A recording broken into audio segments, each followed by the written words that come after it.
Yo, mayli ko'rinaveringlar boshida. Boshida nimadir jinnilik qilib turinglar. Bolaliginglarda sizlarga nima armon bo'lgan? Menga bolaligimda oq rangli chips kiyish armon bo'lgan. Chipsni har xil rangidan kiyib chiqqanman. Sariq, qizil, yashil, tegi oq, usti qizil. Lekin imенно oq ranglisini kiyish armon bo'lib qolgan.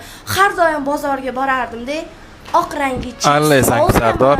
Oyimga deb borardim. Shuna borganda oq rangli chipsni kelinlik yadi derdilar-da. Vechni sarig'idan olib berardilar. Eng ko'p kiyganim sariq. Buzamiz videosini, buzamiz. Qachon?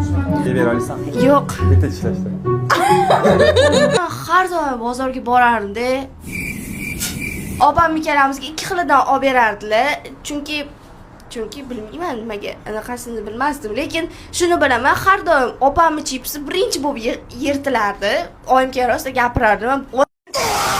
O'g'il qiyshig'im-a? Bitada yirtasan, bir kunda yirtadilar, ishoninglar.